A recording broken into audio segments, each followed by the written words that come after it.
All right, Matt. Well, this is our, I guess, first episode since our announcement. We can eventually get more in depth later. Probably, I guess, in our last episode. Last Um, couple episodes, maybe. yeah, we can start to get into it, but basically, long story short, I mean, like the post said, right? We're just started off doing this as a hobby. Somehow here we are 4 years later, still doing it. But me and Matt both have some other outside goals that we're working on. And I think it's just time to prioritize those things just right now. It's nothing definite. There's nothing definite. Um, one day I would love to return to do the pod again, honestly, because it's fun. Like that's why we do it. We Like a both enjoy Michael talking about Jordan. We're sports. gonna have the Michael Jordan announcement. That's gonna be our post Oh if we yeah, I'm return. back. I'm Yeah, back. yeah. Or I guess I have to say we're back, you know. Sure. So, but yeah, it's I think we'll still stay, like active on the account, like maybe for big stuff, we'll just do little like if the Yankees won the World Series or something, Cowboys won the Super Bowl, I'm sure there will be a little snippet of something or some kind of activity. So Bro, I if the don't plan Cowboys win the on. Super Bowl, I'm going live on my personal account. Oh yeah, I know, but I'm just saying, like, I think we'll keep it somewhat active. It's not going to be like podcast clips or anything, but just to check in here and there. But yeah, I mean, so far it was a good run. Who knows what we'll we'll have in the future? Honestly, one day I would love to come back to doing this when we have free time that allows us to work on a pod. When we're like Uh, 50 years old yeah, with hey, a or getting ready to retire, stable or we just life. Oh yeah, my stable life, stable. Yeah, I guess that's really the main thing. But Or we'll be like 80 years old in a care home, like same care home, same room. yeah, well, we'll see. I don't know. Skip, I feel like Skip's almost Dentures in 80, our right? mouth. So he doesn't need to. He's still doing okay. So, um, yeah. I Well, don't we'll know. see. We might be senile by then with our sports like Yeah, but that might be funnier. trauma. It might be pretty funny to look back on everything. But yeah, who knows? But it's definitely not the definite end, but it is at least goodbye for now. So we'll kind of start touching on things as we kind of round out this season and the pod for the foreseeable future. But uh, don't have to get into all that just yet. Still got some basketball stuff to talk. We are now officially on to the conference finals for both sides, Matt. So, I mean, we kind of called it. I think I hit my predictions Yeah, on you the got the dot. Knicks. Got the Knicks in six and the Thunder in seven. So that kind of, I was Nostradamus with that one. But albeit, Knicks one, got a little luck. I don't want to say lucky, but the Tatum injury definitely played a factor in the outcome of that one. And then Thunder, I mean, almost the same thing. Maybe you could argue Aaron Gordon, right? Not at 100%. He was big for them, but getting I don't think into so. those series, well, getting into those series, like you said, not too much really needs to be said, I think, about that Knicks series. I honestly I like them even with Tatum. I mean, they did steal two games, right, in Boston. So not like the Knicks were necessarily, had no chance against Boston without Jason Tatum, but definitely saw the impacts that he had, right? Somehow, Celtics still able to win one game without him, make it kind of interesting. But yeah, I think going back to New York, it was going to be tough either way. And yeah, the Knicks pretty much out the gate made sure that it was not going to be a close Yeah. one. I think that was the So key though, because it was like, after Boston wins game five, I hear the like Stephen A and all those guys are like, they have to win game six. They better win game six. Like the tone always shifts from game to game with like how everyone feels, right? And obviously, if you're Boston, you're feeling like, okay, yeah, we got it at home. Like, let's just get one. You just got to get one on the road. And if we get it to game seven, then all the pressure's on the Knicks. But I think because the Knicks started fast, they punched them in the mouth, and Boston really never threw a punch back. Like Yeah, they just that was kind of a wrap. Like, looked out of sync. Uh, that classic five out just wasn't working. I think it definitely hurts a little bit of the Jaylen Brown stock, improves a little bit of that Jason Tatum stock because, I mean, at this point, I don't know if there's any question that Jason Tatum obviously is the one of that team. But I mean, it was only one game, but even in that small sample size, it's like, would Jaylen Brown ever be a one? Because I mean, as long as I think that answer is going to have to be, we'll find out the answer next season, right? At least at the beginning, because I don't expect Jason Tatum to bounce back, at least in time for the start of the regular season next year. So I think they're going to have to lean heavily on Jaylen Brown, and we'll see. I mean, given a whole offseason, the Celtics are still a really good team, but I think it'll be interesting to see how what, 300 something $1 million contract that Jaylen Brown has, if that's going to pay off for Boston or not. So well, I he think their will team's gonna look totally different though, like which is kind of probably, crazy. Like now, probably, one season removed from a championship. I don't know. I think like obviously Tatum's not gonna be their starting opening night, but Drew Holiday, I'm hearing some whispers like they're trying to see what he's got on the market. Derek White is another one. Probably, maybe both could be. Obviously, whoever's trading for them is obviously going to be contenders themselves. But that's two interesting pieces. And I think Porzingis is now tradable because just his health, like brother just can't stay on the court past 2 years. And it's just these kind of killer injuries that really kind of hurt the Celtics. It's like not his fault, but it's kind of just the nature of the game sometimes. But they were able to kind of withstand it last year. Um, Probably thanks to Al Horford, obviously being a huge piece, but obviously with Porzingis being hurt this year, no Tatum for a couple games. A lot of guys weren't playing up to their standard really from last year. I think that was the biggest reason why Boston wasn't able to have success this year. But also give credit to the Knicks too. I mean, they're lengthy, they're scrappy, and Jalen Brunson is just he's just a beast. yeah, he's definitely built for that playoff atmosphere. Um, it's like some guys just like for whatever reason are able to compose themselves in those big moments. And even if you're having a terrible shooting game, when it's time to hit the shot or a shot, some guys can just do it. And for whatever, somehow Jalen Brunson, not the biggest guy, not the quickest guy either, but just always seems to find a way to either get to the line or get to his spot and make a shot. So got to Yeah. give credit where credit's due to him. Uh, we're seeing the Mikal Bridges investment pay off heavily, I think, especially from those first two games, right? The defense. Um, and yeah, I we know what think the rest of those guys can do. So yeah, I think I mean, obviously OG and Mikel over the past 2 years, right? That was kind of the wing defenders, but I think it all started with when they traded for Hart.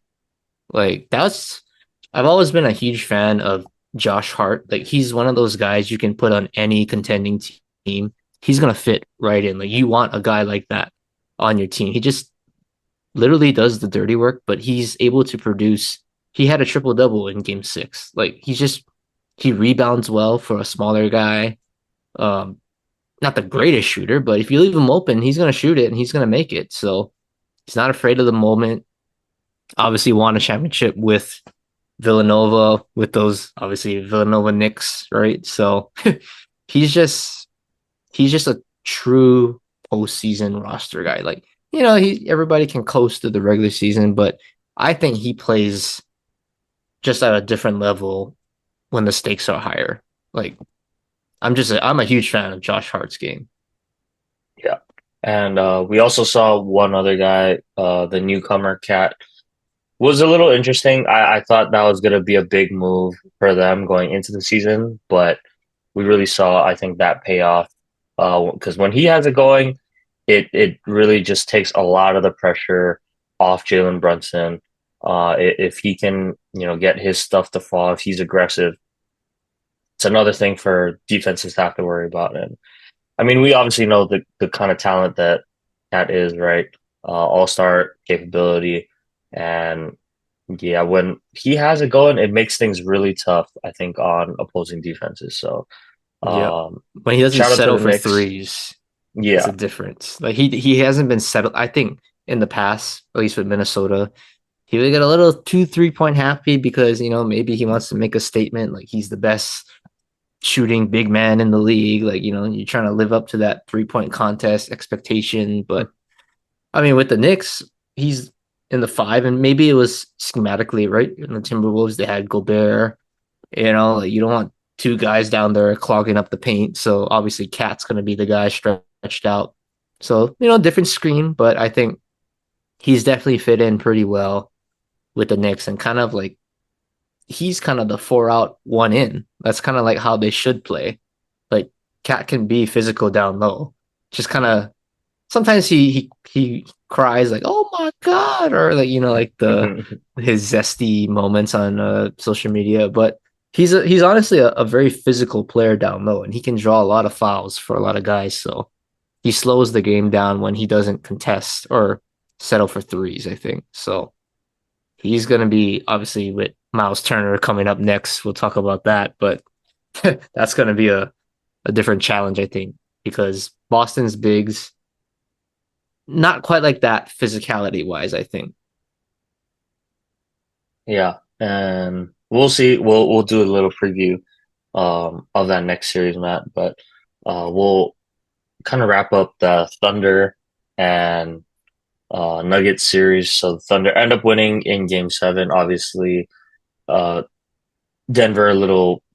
I don't even know if you can say undermanned, but Aaron Gordon, dude, how does he play with a grade 2 hamstring strain? Like I can't even fathom how he was walking, first of all.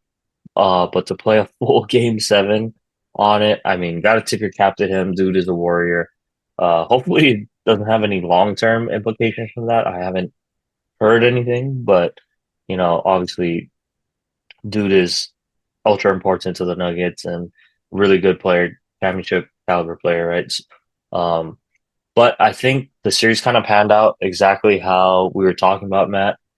Denver just ran out of steam, right? Oklahoma City, young, talented, athletic, and deep, right? More than Mm-hmm. anything. Saw a lot of guys step up when they needed to, and um, we kind of saw the bounce back for Jalen Williams. Had a really, really rough Game 6, but came out strong in that Game 7 and kind of, helped Shea. I mean, Shea is going to do Shea things, right? Uh, but when he has it going, I mean, it just makes it that much harder, right? Kind of what we said about Cat.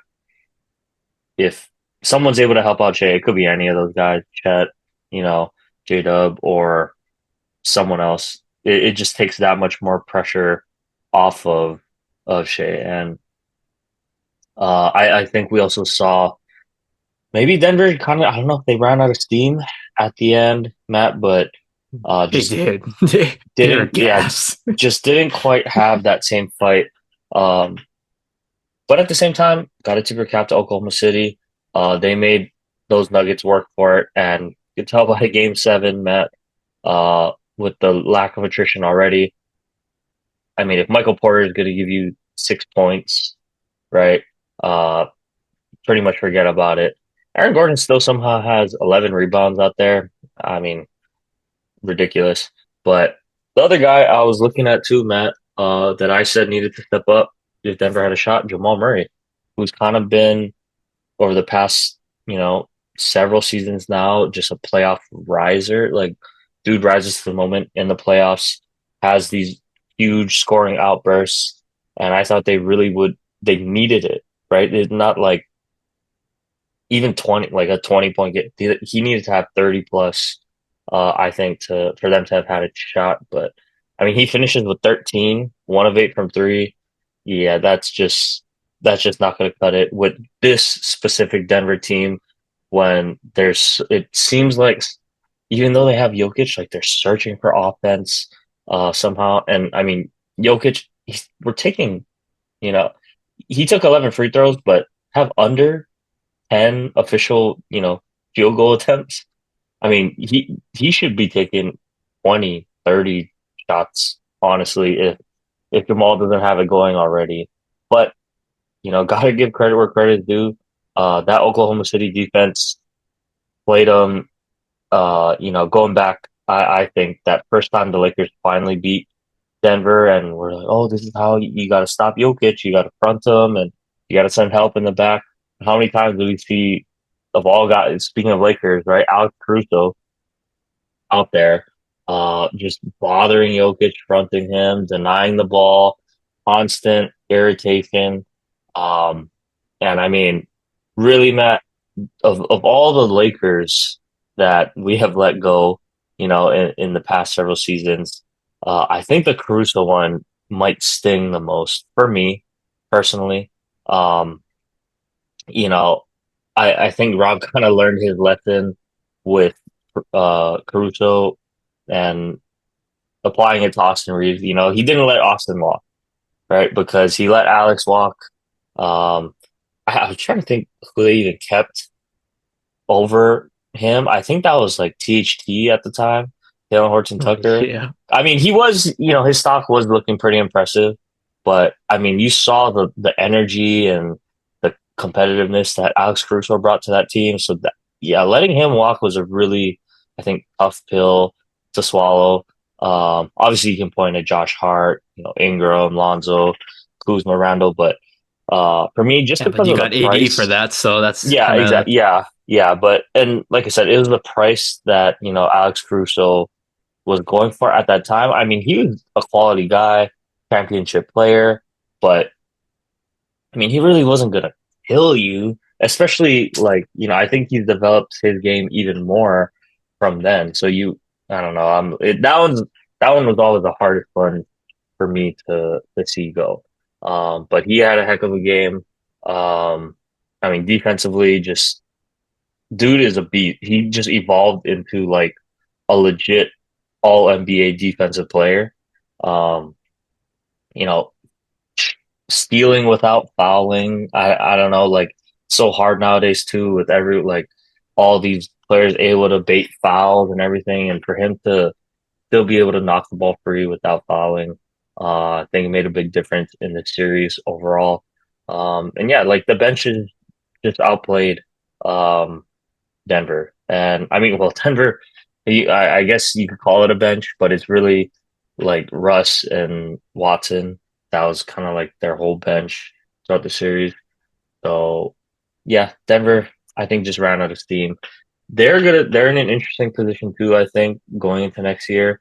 Um, you know, Jokic, the rumors are starting to float around. Obviously, they're gonna do anything they can to keep him. But I don't know. Maybe it's time for a restructuring in Denver. Obviously, Mike Malone not there anymore. Kind of a shocker, but I think it's time to reevaluate.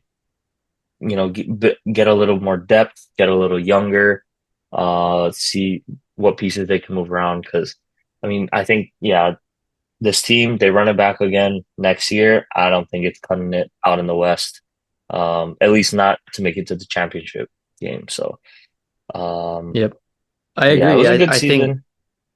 I think it's run its course, I think. And I think the guy that needs to be looked at is Murray. Like I feel like he had that good year and then it's just maybe it's personal like bias when it comes to watching NBA games, but it's like when Jamal Murray plays the Lakers, he turns into like Yeah, I don't even like know. Like he turns into he like turns MJ, dude. into I don't like know. a mix of MJ. It's like when it's like a mix of, it's like kind of like Dame. Like he looks Dame, he looks like a like Dame. prime Dame. Like he'll pull up, hit the three, nasty mid range. He makes all these contested shots, buzzer beaters, and then against everybody else, it's like he's just like he's a good player.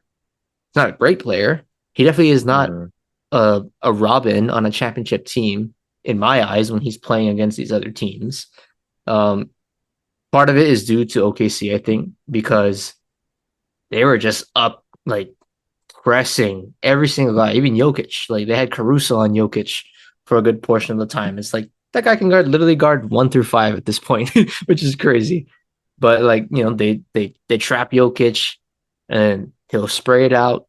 Murray comes, but it's like he just doesn't have that step. Like I don't know.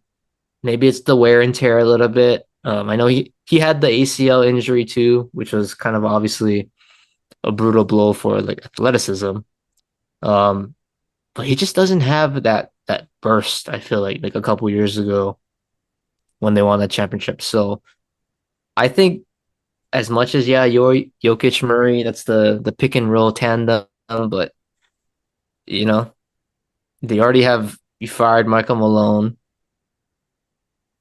I think it's time to explore what you can get for Murray, especially Porter. I think Michael Porter he's gone. Like I can't see him coming back, to be honest. Gordon is another one. Like you can probably get something for him. Russ, you probably let walk, I would think at this point. So then it comes down to talking with Jokic, and it's like, hey, we're in this kind of Giannis Milwaukee situation here. Like if you want to be here, like we'll commit, but like you have to give us a direction of do you want to be traded or not? Because there's going to be some major changes, I think, in Denver come the off season. yeah. There's no way they could trade Yoke. I mean, they would get a king's ransom for him, I don't think but I don't think it's you hard for me to can. see them, yeah, like getting rid of Jamal Murray. Just because him and Jokic have such good chemistry. But I mean, if he's not able to provide that offensive capability, then it does get a little difficult. I think they got a nugget similar to the Lakers. Like they need to take some time this offseason and really think about the direction they want to move in as a team, right? How do you want to play? Got to figure out the style. Okay, obviously, if we can keep Jokic, that's everything. Okay, then how do we want to play off of that? Let's build off of that. No one is, everyone's expendable. Um, and like we said, the rumors are this is going to be a pretty insane offseason, trades wise, free agency wise. So, expecting a lot of different looks from teams, across the board. So we'll see. It does seem like that championship window for this current roster is closed. But Jokic, dude is probably chilling now. He's already He probably wants to in drink beer, he Serbia said. drinking with his horses or whatever. So uh, he'll get a nice vacation and uh, yeah, I'm sure he's That's enjoying his his way time off to already. condition for the off season is to bulk by drinking beer. Yeah. Every college Uh, kid's dream. yeah. Well, let's get into some of the previews then, Matt, for the conference finals. A little bit shocking. The four teams remaining, I think you could say. Um, Obviously, maybe not OKC. They've been the best team all year, but starting in the East, right? Indiana and New York. Um, one of those teams is going to make it to the finals this year, Matt. Kind of crazy to think Mhm. about. Um, I guess just quick predictions for this one. My gut is actually telling me like Knicks in seven for this one. I think it's gonna be a bloodbath of a series. Um, but I just think there's something about this New York team this year that I just have a good feeling about. I can't really put my finger on it. And I know Indiana had success against them last year, but there's something about this team this year that I just think they got a chance. I think it's gonna be a great series. I don't expect 4 or 5 games either way. But I'm gonna go with the Knicks in 7. Knicks in Classic. 7. It's gonna be a Yeah, classic one. this is like the 90s, like the Reggie Miller, and Pacers and the Patrick Ewing Knicks. This is like good old fashioned rivalry renewed. So this would be exciting, but I feel like I'm leaning more towards the Pacers here just because of their point guard, Tyrese Halliburton. I think he has a chip on his shoulder that like you can tell this postseason. Like he's just playing with a true chip on his shoulder. Like I think that pool that said that he was the most overrated player was probably the spark for him and for this entire Pacers run, honestly, because when you have a chip on your shoulder, you have something to prove, I think. And I think Indiana getting that taste last year, getting to the conference finals, obviously falling short to Boston. And really, they kind of, they got swept, but they kind of let one get away early. I remember they lost Yep. that game one, Yeah, literally that choked one that Drew game away. Holiday picked them hard, I think. Yeah. Yep. They choked it. So imagine, I mean, maybe Boston still wins, but it's definitely not going to be obviously a sweep. And I don't think it would have been more of a cakewalk for Boston. Like, Indiana steals game one. It's like, okay, like we're here. Like, like we're coming to play. So maybe that goes 6 or 7 for all we know. But I just think Indiana getting that taste, and they're not afraid of the Knicks. They're not afraid of the crowd at MSG. Like, I think Tyrese, like he wants the smoke. He got the smoke last year. Like that they know how to handle the Knicks. I think the scheme is still the same. Like obviously you got Bridges and Towns, but the head of the snake is still there in Brunson. So they know how to contain him. I think enough. Um, but I think Indiana has the pieces to match. Bridges and Anunoby. Like Naismith is good. Matherin is healthy this year. He wasn't part of the run last year for Indiana. So, obviously Pascal's there. He's won a championship. So you got that veteran presence and kind of like I guess you could say Josh Hart. Well, the Pacers got this little nemesis, irritant guy named TJ McConnell who plays like 15 minutes, but it's the most impactful 15 minutes he's going to give you with literally straight effort, 110%. So I just think they're built this year, and with Tyrese playing with a chip on his shoulder, he's gonna want to give it to Jalen. Like, not that they like hate each other or anything, but it's like Jalen, the way that he's playing, is gonna, I think, elevate Tyrese to another level in this series. So give me the Pacers in 7. Sixers in 7. Okay. I will see. Like I said, I think it'll be a good matchup either way. I just think the Knicks like they've learned from last year, right? We know very contrasting paces of play. The Knicks really like Mm-hmm. to slow it down, get into their Run action and with gun with with the Brunson. Pacers. But yeah, the Pacers, I mean, they love to run. Um, and if, someone else is able to step up and provide some scoring where, I mean, because Tyrese really is a pass first kind of guy, right? But when he obviously gets cooking, like it's pretty dangerous. We saw him lead that comeback to close out Cleveland. So I'm sure the Knicks are very aware of, what Tyrese can do and bring to the table. Um, I just think that there's something about that Knicks team this year. Will they win it all? Yeah, we'll have to see about that one. But I do think it'll be a really fun series to watch, and yeah, looking forward to it. I'm just gonna go real quick, Matt. My I guess I don't even want to say X factor, but it for me is all gonna be about um I think Cat it's gonna be up to Cat versus Miles Turner because I mean they both kind of play similar, like they can both shoot, honestly. Um, but I just think that the matchups across the board are going to be pretty good either way. So whoever wins that battle inside, rebounding, uh, getting a couple offensive boards like that, I think that's the kind of plays that are going to skew this series. So we'll see. That's a matchup I think I'm looking forward to. But yeah, this Yeah, Eastern Conference I one is going think to be fun. I think for the Pacers though, the key is for me it's Siakam. Like you got to expect Halliburton and Brunson to kind of almost cancel each other out.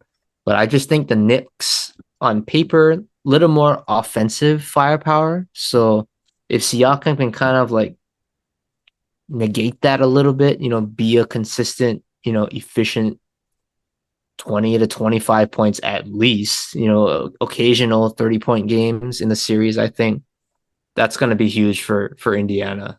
Because I don't think they have as much firepower, but if he's a stable Robin, I think they'll be just fine, to be honest. Okay. Yeah, well, we'll see how that one goes. Game one for that series is on Wednesday. So we'll look forward. I do think Indiana steals game one. But I think it's gonna go seven. I just think Indiana just can get so hot so fast. They're gonna look to really come out and steal game one. So that's my prediction, but I think the Knicks still win in seven. Uh, okay. Let's get over to the other side then, Matt. This is gonna be a fun series too. I mean, they're both gonna be really fun. But we get to watch kind of Ant versus Shea, right? Um, you know, Ant obviously so athletic, so dynamic, Shea, just so skilled, so smooth. Gonna be fun to watch their kind of contrasting play styles, but obviously two superstars in the league now. And I think matchup wise, it's kind of intriguing, right? Because OKC, they're so deep. We know how they like to play. Minnesota's been kind of an interesting one, I think, throughout this postseason. Some days Ant gets really hot, but Julius Randle has really taken that step up to be that second, scoring option for Ant, where as I guess, you think about last year, it really was the Ant show, but Jaden McDaniels would step up one game or, you know, Alexander Walker the other. Um, but this year it really does feel like Julius Randle has taken that burden and elevated his game to the, enough to where like he's consistent and he's aggressive and he's gonna get you what Minnesota needs to be successful. So predictions, I was thinking about this one. This one's kind of tough for me. I think this one's even tougher than the other side, but you know what? I think it's gonna be Minnesota, Matt. I don't know what it is. Um I just think that the thing for me is OKC, yeah, they proved me they showed something, right? Going up against a veteran Nugget squad. Um, they got tested, they got pushed to the brink, but were able to overcome that. So that does say a lot for me. But this Minnesota team too, man, like with Julius Randle playing like how he is, and they can find a way to win when Ant isn't, playing well, right? Last year, it's like, okay, if Ant doesn't have it, forget it. But we've seen it in this playoff run too. Like if Ant doesn't have it, you know, he's evolved as a player and he knows how to play to get his teammates involved. So when he's able to do that, you guys like Rudy Gobert stepping up, Jaden McDaniels, Nikhil Alexander Walker, they still got Nas Reed, Mike Conley, the vet leading them out there. Like they just feel like they're coming together, peaking at that perfect time. Um, and I just think they have so much momentum now, so much confidence, going from the Lakers. Uh, Warriors, yeah, they were banged up, Steph, that does make a big difference, but I just think a little bit more, rested. ready to go. And they're just figuring out ways to get it done. Whereas usually I'd be like, okay, yeah, they're not quite there, they're not quite there, but they just seem to be rolling. So I'm gonna give the slight edge to Minnesota. I still think it's like 6 or 7. I'll call it 7. Minnesota, uh, 7 game series. They win game 7 in OKC. Um, but I'm gonna take Minnesota. I'm gonna take OKC because I said OKC was gonna go to the finals at the beginning of the playoffs. So at least I got one team correct so far. But I think they showed me enough where this is their time, at least. When you defeat Denver, like Denver is a tough beast. Like as much as they're criticized for not having depth, this is a game last year, or this is a series last year, they would have lost. And they did lose with Dallas. You know, they're right in there. It's 2-1. They need a big win on the road. And last year against Dallas, they had it and they literally let it slip away in game 4. And that was the end of it for them. This year, in Denver, against the best player in the game right now with Jokic, they were able to put the clamps on him on that team and get a gutty, gritty win. And then obviously, going to game 7, really kind of all the pressure is on them in that game. Nobody was really expecting, oh, Denver, yay, they won game 6. But I think the pressure was really on OKC in that game being at home. And not only did they win, that was that was a statement win. They absolutely dominated and destroyed a championship team in Denver. So I just think, Shea being consistent, obviously he's just gonna put up crazy numbers, I think. And if he's efficient, that's that's already my advantage because I've seen now through the Lakers series, the Timberwolves, and the Golden State series, and is like this. He's I don't know what we're gonna get. Like he can obviously go head to head with Shea or whoever the number one guy is on the other team any given night. But I can see any given night too. It's like 0 for 11 from three, like against the Lakers, or he'll throw up a 14-point game on a very inefficient shooting game. Like this is not gonna cut it against the Thunder. Like I just think he has to be consistent. And do I think he's gonna be consistent enough? I can't say that yet, but Shea has shown a little bit more consistency. And obviously I think Jalen Williams and Chet, if one of those guys doesn't have to be them every game, but just somebody helps out Shea, you have to like the Thunder's chances, I think. So give me OKC. Give me OKC in 6. OKC in Okay. 6. Okay, scene 6. Yeah, I I just don't just like think, Denver. I mean, I don't like Minnesota at home too. Like they're vulnerable. Like it's not that like ooh like it's a hostile environment. Like they're loud, but it's not like OKC's home crowd or like going to TD Garden. Like it's not that like or like the old Oracle Arena with Golden State. It's like like I don't think OKC is gonna go in there intimidated. I think they'll be able yeah, to win there maybe twice. yeah. Cause I mean, for me, it's just um can overcome like Lou Dort and Alex Caruso because those are gonna be the guys that are guarding him for the most part. But I I don't know. Something's telling me just I got a gut feeling about Minnesota. So we'll see how it shakes out. Game ones are in the upcoming days. But both series I think will be a lot of fun to watch. And whoever ends up in the finals, either way, any combination of the four, it's going to be a good series. I think, I really think fun so. to watch.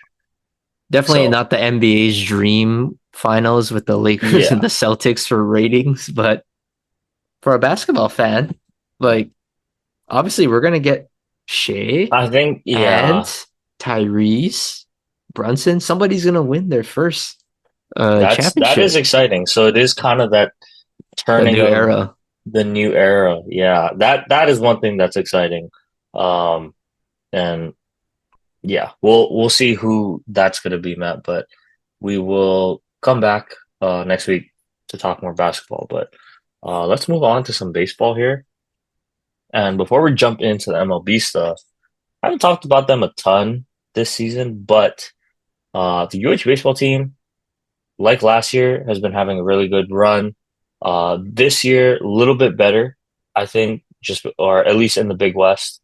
Um, and they had a really big, important series against UCSD this past weekend, 3 game series, and they were able to, they split 1-1, and then it's like, okay, well, if they win, they can. Was it win? And I don't know if it was win and they're in, but I knew if they It won, was winning in. okay, so winning in, had that mentality going in on senior night too, of all things, and then they just exploded. Uh, I mean, Jordan Donahue had the game of his life. I think he had like 2 home runs and a double. Four for One of them five. was, yeah, well, one of them was a grand slam too. Uh, kind of helped break it open early. But hey, postseason baseball now for UH. Um, they get to play, I think on Wednesday. Shoot, I forgot who they're playing against. They play But Santa Barbara on Wednesday. okay, so I mean, either way, that's just the 1 game, right, series. So they got to win that to move on. For the is it a 3 game? I think it's a 3 game series after that, right? So, If they win on um, Wednesday, then they enter like the top four, and then that's like a double. It's kind of like it's like the OBL tournament. It's a double elimination oh, tournament. it's double then. Yeah, Oh, but that okay, first game is literally like it's like a play in. So yeah, playing. you got to win and Okay, in. okay. So we'll see. I think their pitching to me has been kind of up and down all year. So it's are the bats going to show up? Because that's how they've been winning a lot of their games this year, right? They just get hot. Um, they don't hit for a ton of power. They're capable, certainly capable. But I think put the ball in play, and I mean they're all fast. Like that's the one thing I think about this roster. Like all of those dudes can fly. So we'll see how it shakes out. If their pitching can kind of hold up, that'll be nice. But if the bats show up, then I would feel pretty confident with them. I don't think winning the whole tournament is going to be a little tough, especially with what's that? It's Irvine. Irvine, right? Yeah. If they win, So they I play mean, Irvine. yeah. So that'll be didn't look so hot against that Irvine them or that Irvine series, right? But hey, college baseball, anything can happen.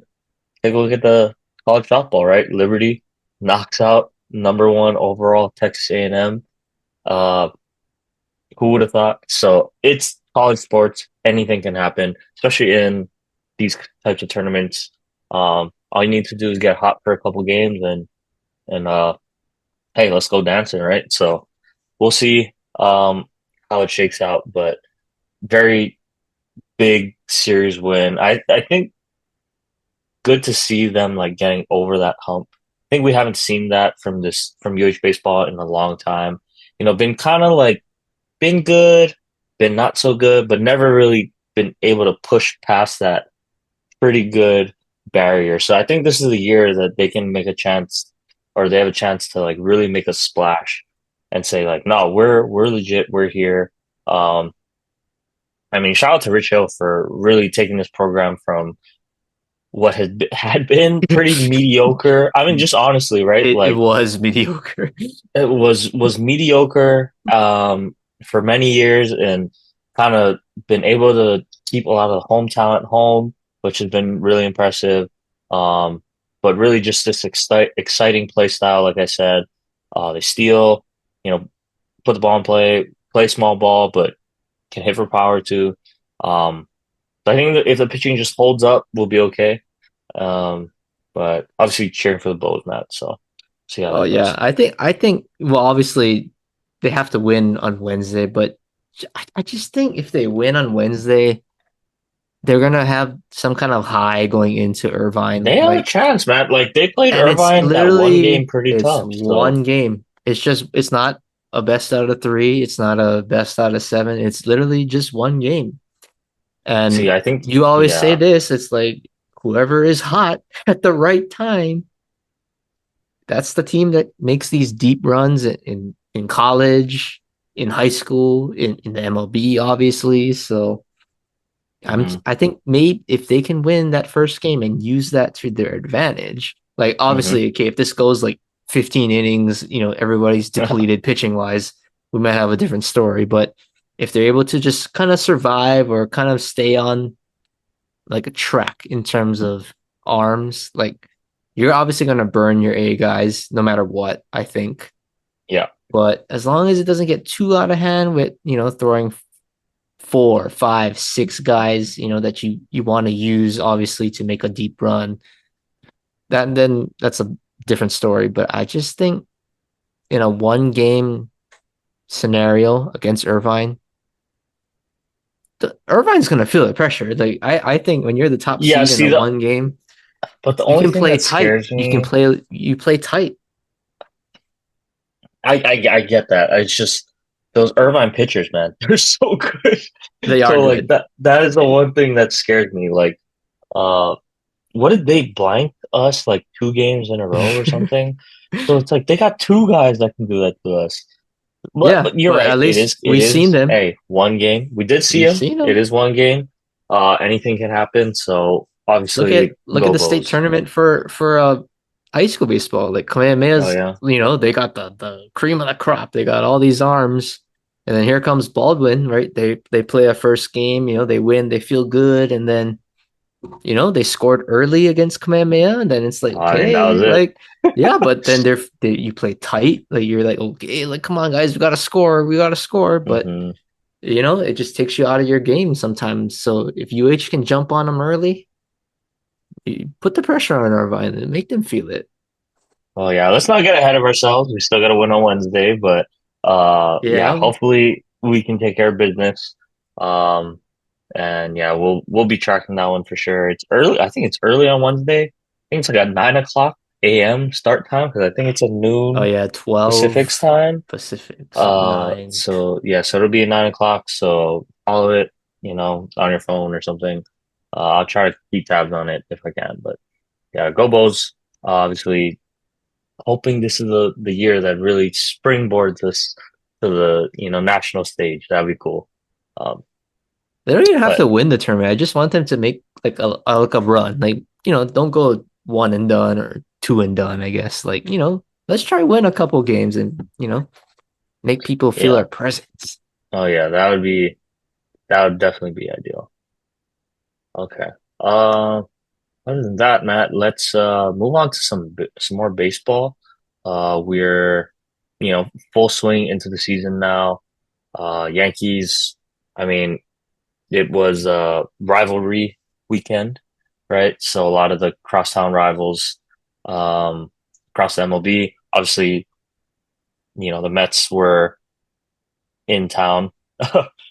So the return of Juan Soto, I would say it went pretty good for you guys, but I'll let you take the floor, Matt, and speak on how your Yankees have been playing. They've been honestly, they've had a very good stretch recently. They beat the Padres in a best of three. They beat the Mariners best of three. They beat Oakland in a best of three. Take two out of three in all of them. Then they come back home. Take two out of three from the Mets, who were in first place at the time. Obviously, going to be a good team if everyone stays healthy. So I'll take that. Honestly, that's a good stretch right there. Um, but really, the story of it was obviously Soto coming back to New York, and this is probably the most excited I was for a game so far this year, just to see how the crowd reacts. Yankee fans, we don't forget. We're very emotional, and we're gonna let you hear it, whether it's good or bad. Um, he got booed, which is probably expected. Um, They greeted him like the bleacher creatures and right. They all turned around, you know, gave him their back, and then Yeah, I thought that was interesting.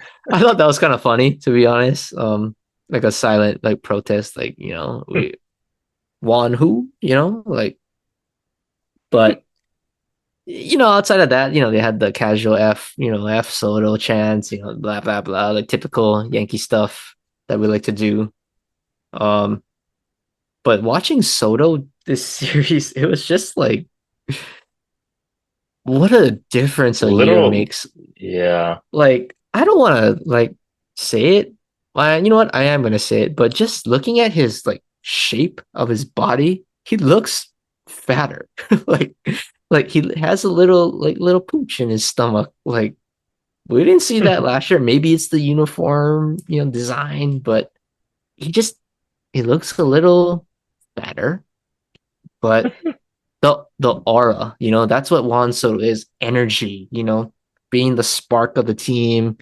Hmm. Like he had none of that in this, like none.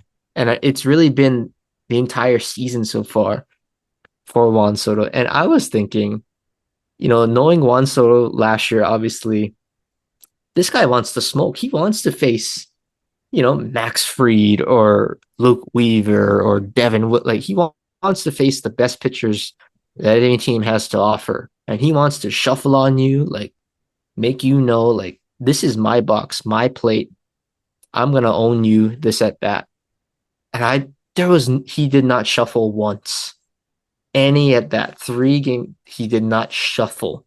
I was just blown away when it's like, and then there's times where Max Fried made him look human. Like he's buckling his knees. Max Fried obviously is a good pitcher, but man, this is just not the Juan Soto that I had on my team last year. And I think the really big one was in the Sunday night game.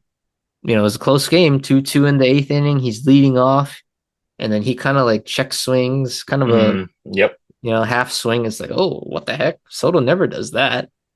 And then with all of that, the ball was hit kind of up the middle. It's like, oh, like that could be a hit. But credit DJ, like dives, make a nice stop. But if Juan Soto runs 75%, that's a hit. And the Mets have a rally in the eighth inning. And then you never know how that changes things, for that situation, being that's Devin Williams, maybe he'll melt down or something. I don't know. But you have to hustle, my guy. Like it's not 10-2 in the eighth inning, you're getting killed. Like it's a 2-2 game rivalry, Sunday night baseball. Like, can we put in a little bit more effort than that? Running down and give a hard 90. Like it's not that hard because if you're thinking selfishly, don't you want to get a hit to raise your stats and boost your numbers? Like I just don't understand that part. And I think that in itself shows he's just not he's not settled in yet. I don't know what it is. Maybe the crowd got to him a little bit, which I think it did. But it's just something just isn't right yet with Soto, and I don't know how long it's gonna take. But Mets fans, I would be a little irritated if I was a Mets fan, to be honest. Like we paid all this money for you to be this generational hitter. I mean, honestly, I think the numbers will obviously get better. He's not going to be hitting 250. Like he's just too good of a player. But it's more the effort, the swagger. Like, where's the Soto shuffle? Where's the I'm stalking my pitcher kind of mentality? Like I just look at him and maybe it was the way the media portrayed it, but he literally was smiling only when he was talking to Yankee players. He was smiling when he was talking to Judge. He was smiling when he was talking to Aaron Boone. He was smiling when he was talking to Austin Wells going up to the plate. Like it's just there's no excitement when the Mets do good. Like I would be a little bit pissed off if I was a Mets fan seeing that. But like I said, maybe it might be better for the Mets in this short window, maybe in the next 1 to 5 years. But I said, in the long haul, this was maybe a blessing in disguise for the Yankees because Juan Soto's not going to be in right field for 15 years. Like he's going to be, I want to say Stanton-esque, to be honest. Like he's just going to be a DH, or you're going to have to teach him how to play first base or something because he's not the most athletic guy. So you're going to clog that DH for the last 10 years of that contract. And, do you really want to pay a DH 55 million and then, oh, but they have that opt out thing where his contract will go to $800 million. So it's like, it's not looking good right now, at least, but you know, it was still kind of nostalgic to see Soto. It's like, man, you had it all. You had it all. You could have been back. We wanted you back, but you know, it's time to move on, I think, for Yankee fans. We gave him his booze, but let's worry about the team that we have right now.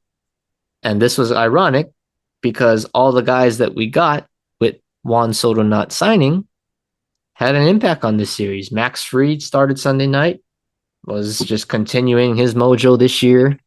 Kind of nothing new in the in the office. Paul Goldschmidt, just stable, consistent, and Bellinger, probably the best game of his season on Sunday night. But really, he's been hitting the ball well over the past 2 weeks. So, and it kind of ironic, he hits a grand slam, just a little port shot right over the reach of Juan Soto. So, kind of ironic for that.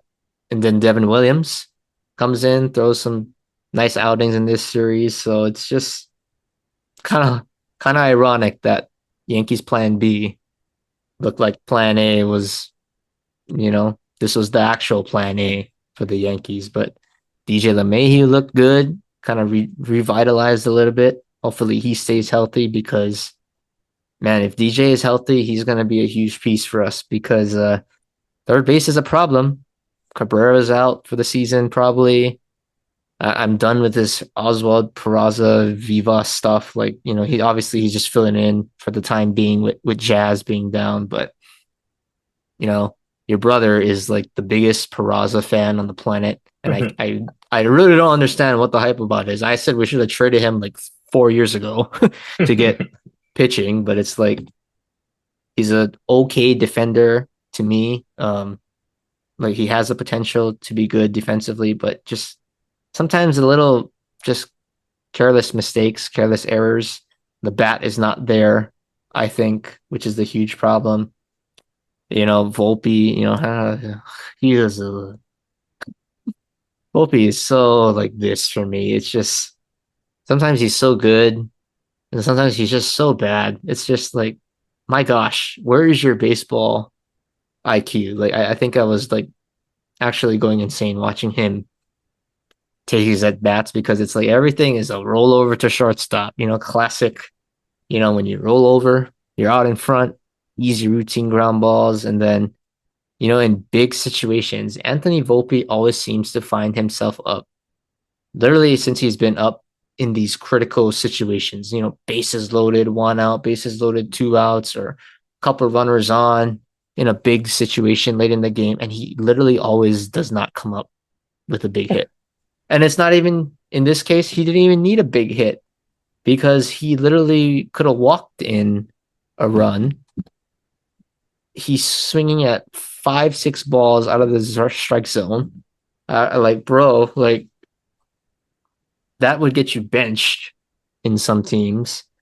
And then that bat before, Peterson's walking guys all over the place and he swings first pitch and you roll over to shortstop with the bases. It's like, oh my gosh, like that would drive me insane as a coach just to see that. It's like you gotta have the little baseball IQ. If a pitcher is walking guys all over the place, like don't swing at the first pitch. Like let him walk you too. So yeah, just a little annoyance there, but Vivas, I did mention him. He did have the at bat of the game on Sunday. Terrific at bat, puts the ball in play. makes Pete Alonso try to make a good play, and obviously he sails the throw, giving the Yankees the lead. So just kind of a good, outside of really the Volpe stuff, a pretty good series, and kind of crazy that I don't even think the Yankees are playing like great. Like they're playing good right now, but the Tigers are playing well. But it's just the AL East right now looks like hot garbage. So we're a little lucky that we have a 5 game lead going into Tuesday's games, which is kind of crazy. 5 game lead in May is a lot. And I look at the AL Central this year, it looks pretty tough. Or obviously your division in the West, where it's literally like a bloodbath. So I don't want it to be. I'm happy with a 5 game lead, but I want the Yankees to like not be comfortable. Like we want to get a top 2 seed.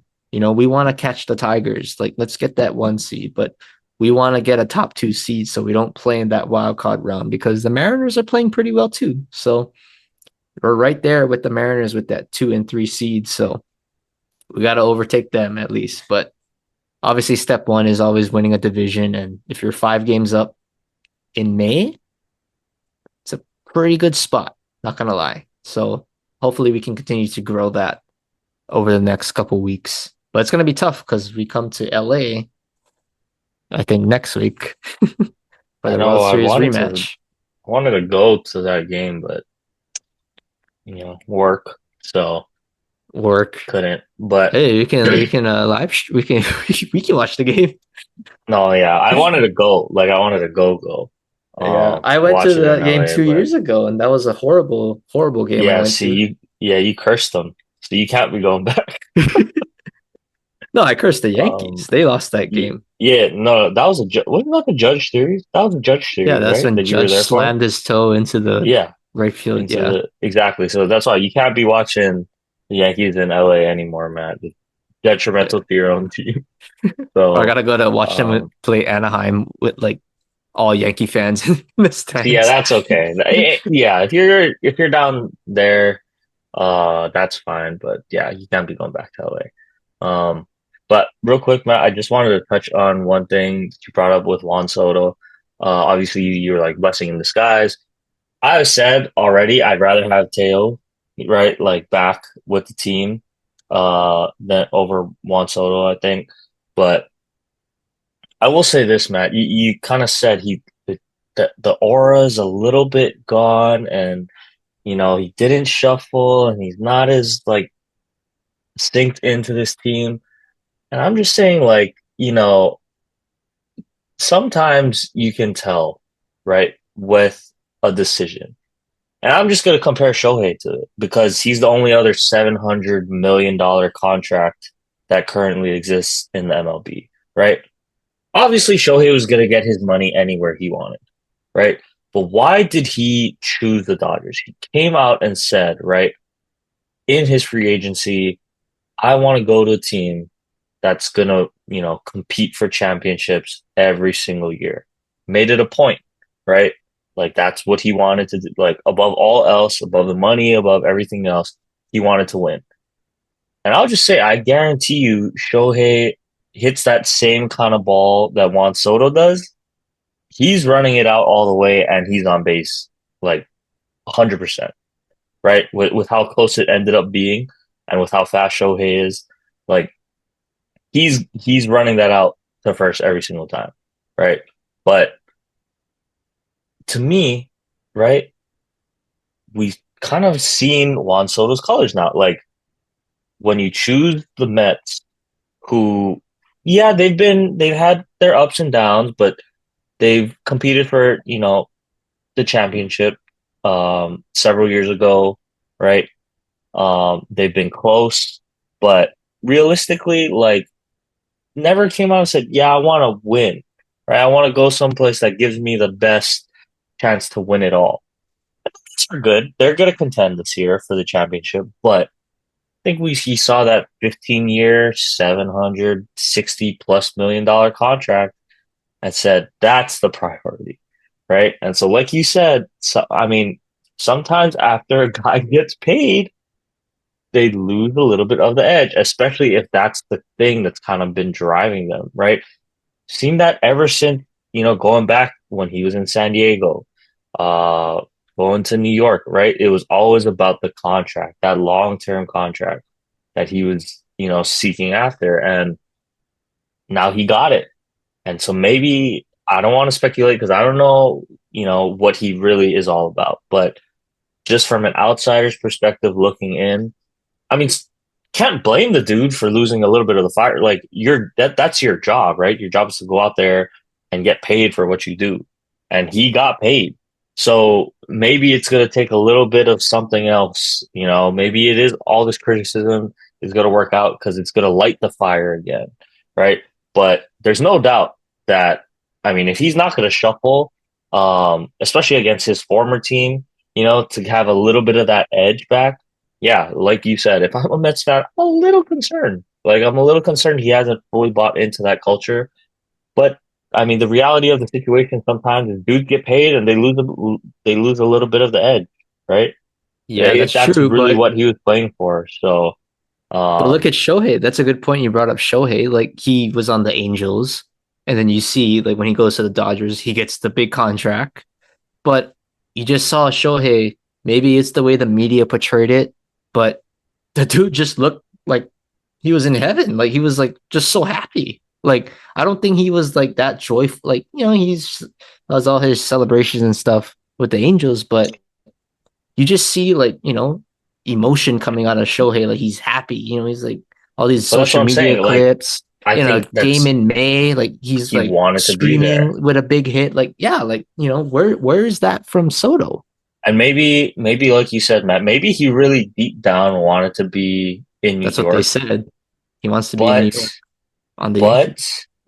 yeah, but I mean, maybe the offer from the Mets was just for whatever reason he couldn't pass up on. But maybe his heart was in New York, but his head, or I mean, his heart said the Yankees, and his bank account said, "Yeah, we need to take this money." I mean, I'm not gonna blame the dude. Like, if I had a chance to make $765 million over 15 years, Matt, yeah, I will take that too. Like, I'm probably gonna take that too.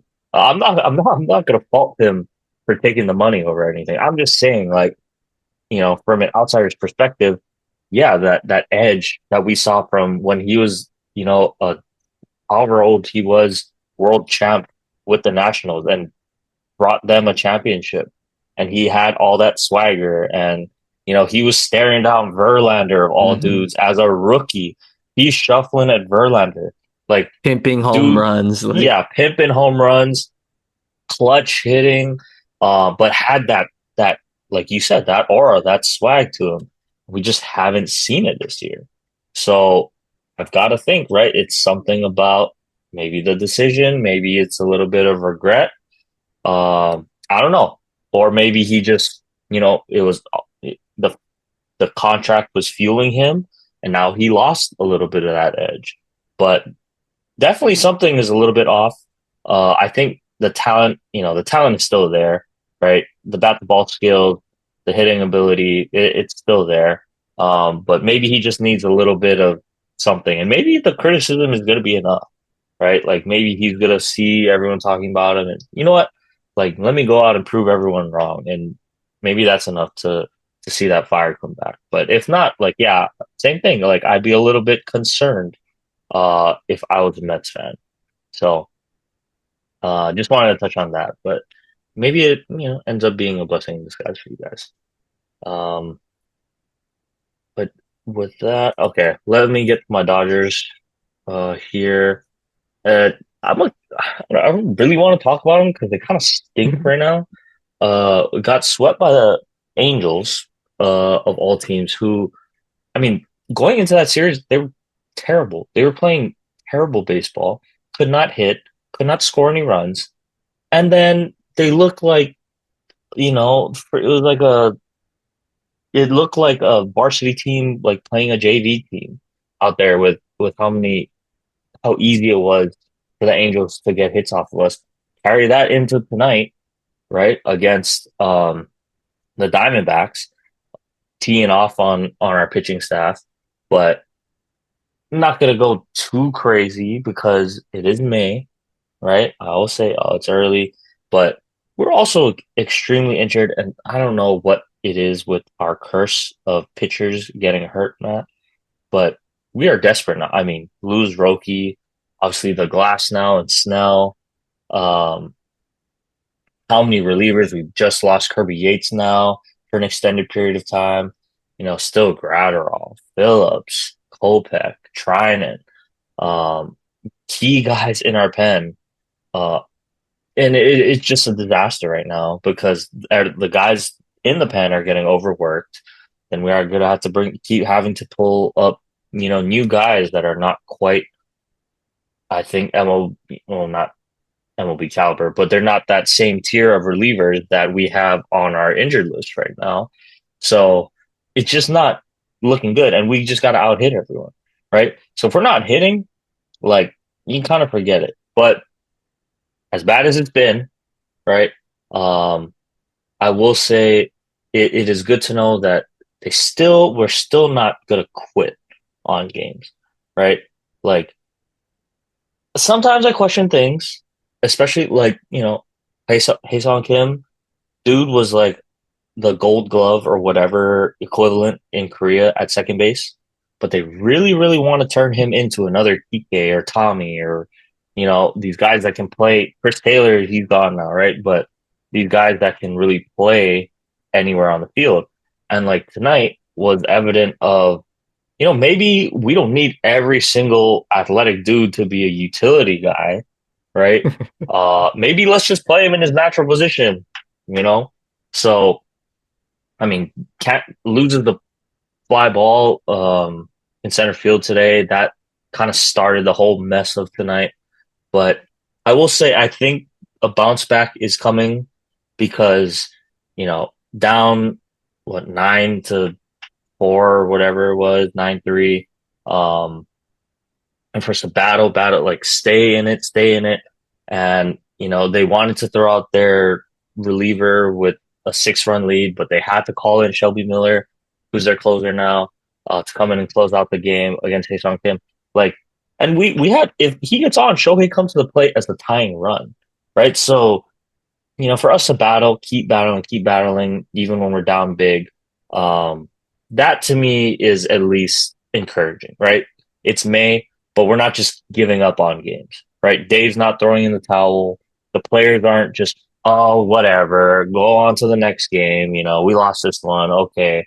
But to see them, take every at bat in the seventh, eighth, ninth inning, still believing, that they can come back and win, that to me is the most important thing, and I think is going to carry a lot of weight as the season goes on because you're going to have bad stretches of baseball. You're going to have injuries. It's a 162 game calendar season, right? So you're going to have these rough moments. I think it's good that we're getting some of it out early in May because you'd rather have it in May than September, October.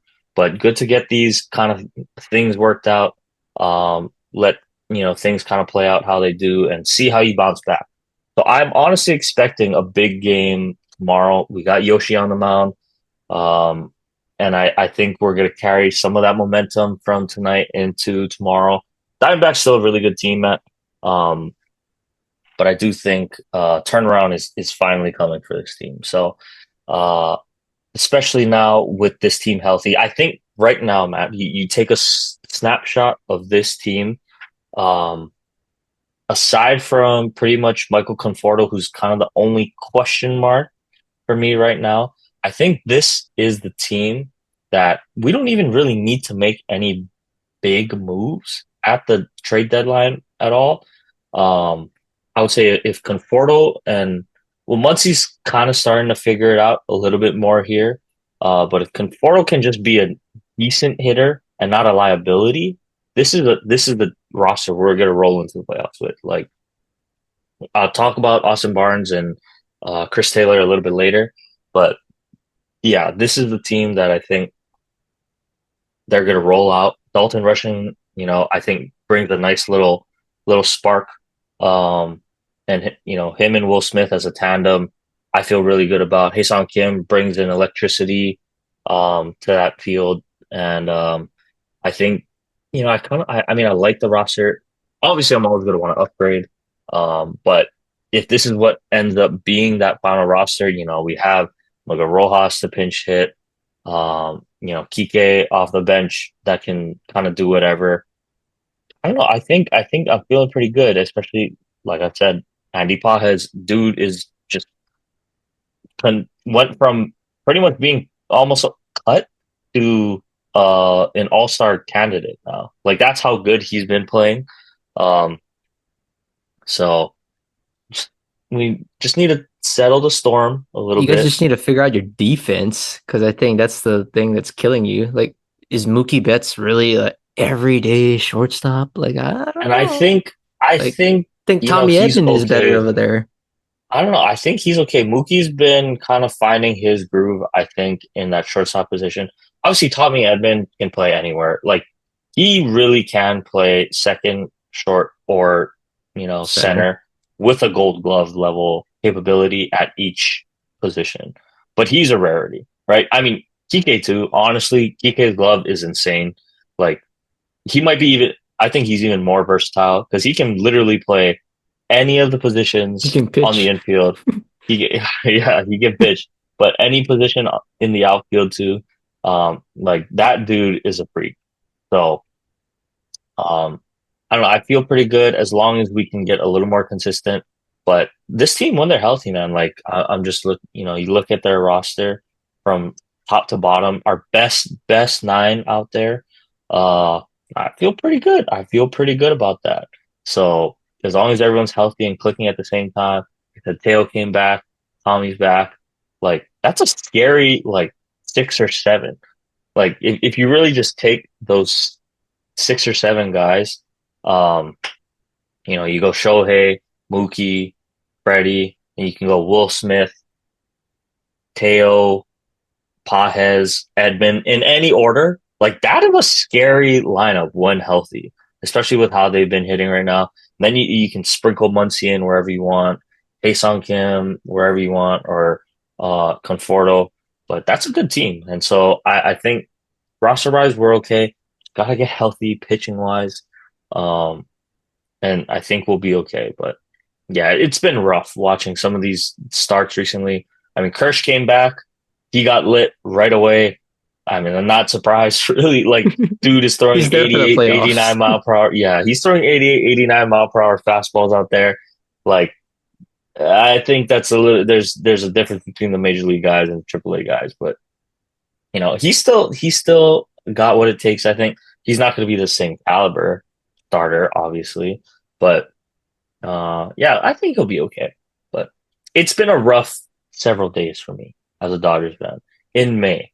I'm usually not too concerned, but like you said, NL West is a disgusting bloodbath with the Giants, Padres, and the Diamondbacks.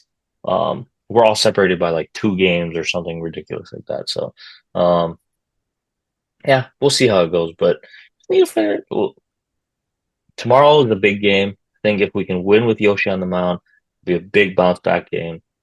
So looking forward to that. Okay. Yeah. Okay. For once, you guys Anyway, feel pain. That's great. yeah. But we'll get into some of our quick hitters here, Matt. Start to wrap it up. So why don't you give us our Jerry Jones Award? Oh, this one was a no-brainer for me, at least personal bias, but we kind of talked about him. It's Juan Soto. Just the effort in a 2-2 game. You kind of half check swing, punch a ball into up the middle at least. Looks like it's gonna be a hit, and all you gotta do is run it out. Not even 100%. 75% would have done the job and beat the throw from LeMahieu, and you can't even do that in a tie game against your rival, against a team that you played with last year. Like, I don't understand. If that doesn't get you fired up to play, that's not a postseason game. I don't know what will, because that's literally, if you're not taking a postseason game, this is probably the closest thing you're going to get to that kind of environment in a regular season. If that doesn't get you going, then, well, you kind of just show, your mentality a little bit. So Yeah, easy one for me there. It has to be Juan Soto and his effort, not his talent, his effort. Okay. Well, my fan tribute it's gonna be a little bit longer than usual. Because I got a lot of some guys that I need to shout out. Uh, First, Matt, we're gonna start with Colton Wong because Hmm. he officially announced his retirement. I think yesterday. So big moment there. I think definitely for me, Matt. I'm sure for you as well. Like Colton Wong, one of the inspiration for a lot of our generation of baseball players and honestly athletes in Hawaii. Right, we had Shane Victorino, right, kind of started our at least our generation's belief in being able to make it to the big show. But Colton Wong, another guy we got to see at UH, right? If you were able to follow him there, transition, and wasn't the biggest guy, but was still able to compete, put together a really good, solid career in the MLB. Hit it, just over 250 for his career, 11 seasons, uh, two-time Gold Glove winner.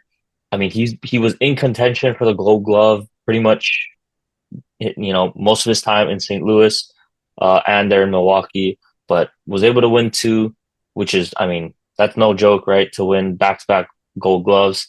Um, so really happy for him and his career. But yeah, Matt, like I said, one of the inspirations for us, I think, as a baseball player growing up here, uh, an easy guy to root for. To one of my probably we can do one of these, before we end the show, but like one of my top athletes, I think one of my favorite athletes from Hawaii, overall, I have my a pretty good list in mind, but Colton Wong definitely up there. Like he was never a Dodger, right? But I was always checking his stats. Like he's one dude, like, okay, how did Colton do today?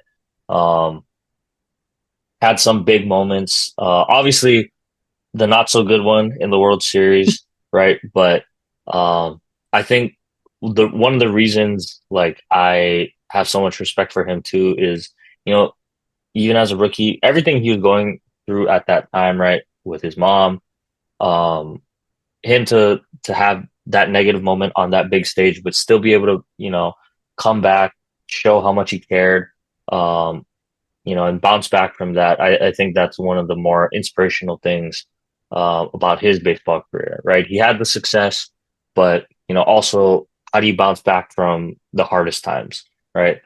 So, got to give a lot of love to Colton Wong. A hell of a career. We'll see what he does next. I'm sure he can take some time off, do whatever he wants. Um, He's got a but kid, so he's yeah, got to be a daddy. yeah, yeah. So he can take time, spend time with his family. I'm sure he'll remain around the game. But yeah, congrats on to him on a hell of a career. Um, because yeah, definitely inspired, I would say, our generation of baseball players here. So thanks, Colton. Appreciate it. Um, would have been amazing if you had a miracle run season with the Dodgers, but that's okay. Um, we don't need to talk about it. But yeah, so that was one. And then me being the Dodgers fan that I am at, I had to shout out two guys, two vets of the organization, not, or I get DFA'd, right, technically, but essentially let go from the roster. Um, Austin Barnes, Chris Taylor, two guys that have been around for a long time, with this organization.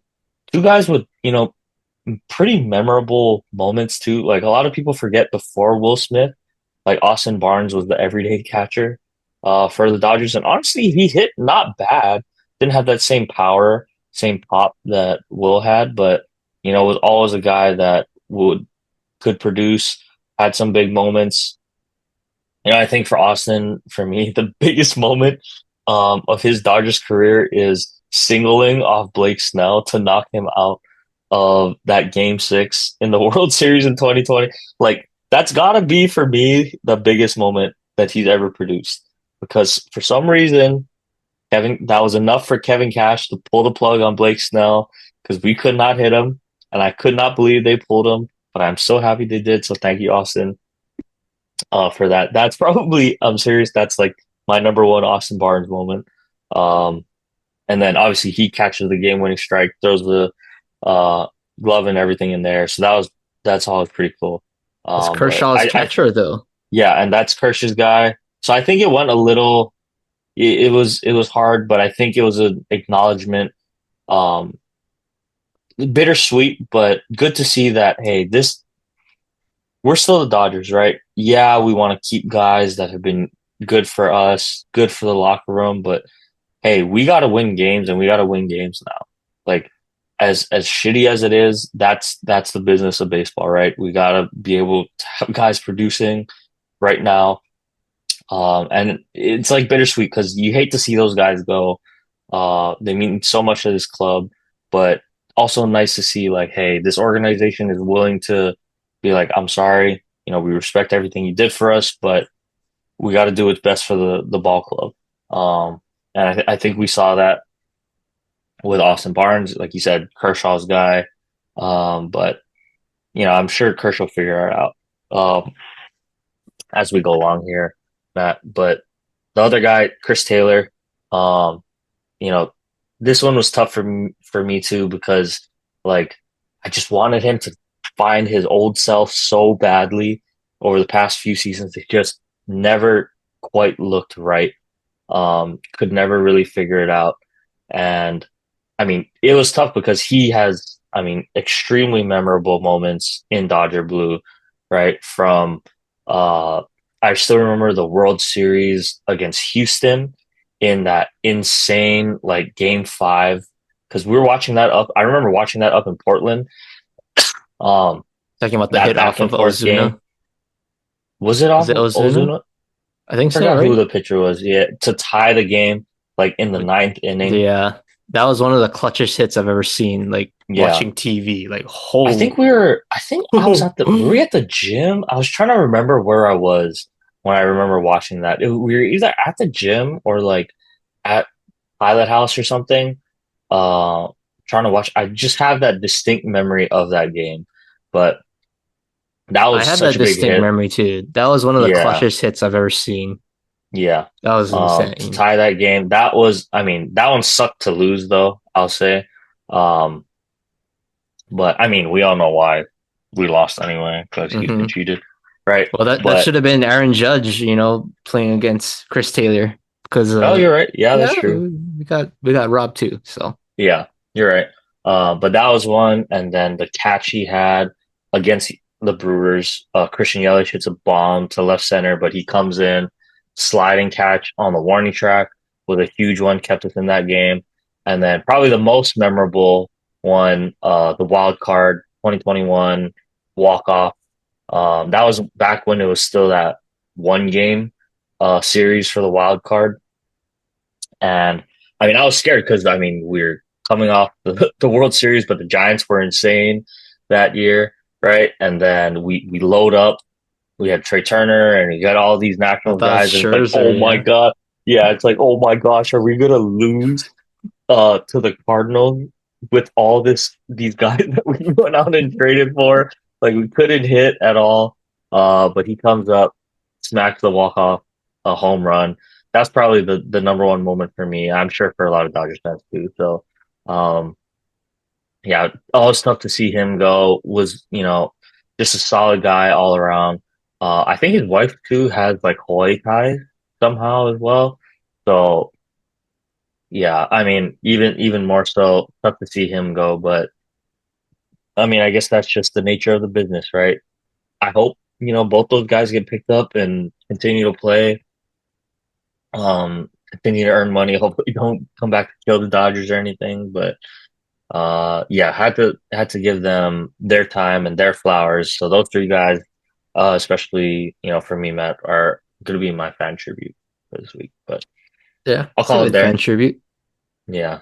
You can give us our sports fact. All right. We're recording on May 19th, but way back in 1935 was when the NFL adopted an annual college draft. They announced that they're going to have a college draft for pro players that started the following year. So this was the day. And now look at us now at the NFL. It's like the biggest draft on TV that Mm-hmm. you can watch. And Oh. yep. Shout out Tyler Booker, this Hmm. year's first round stud.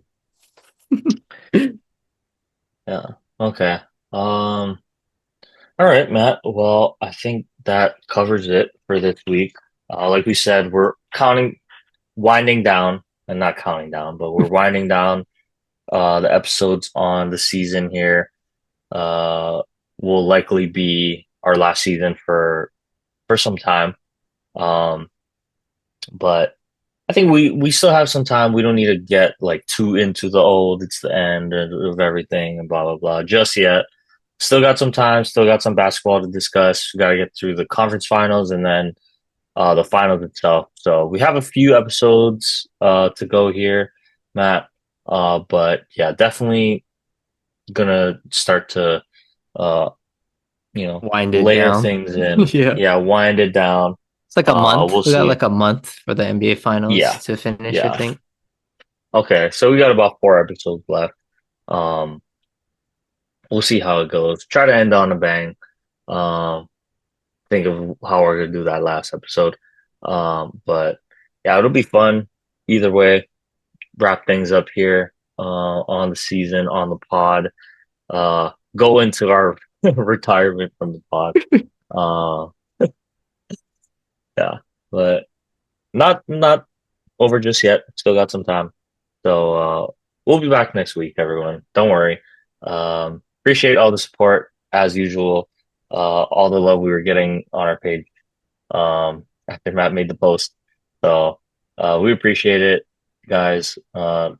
Thanks for all the support. Yeah. Uh, take care. Have a good week, and we'll see you guys next week.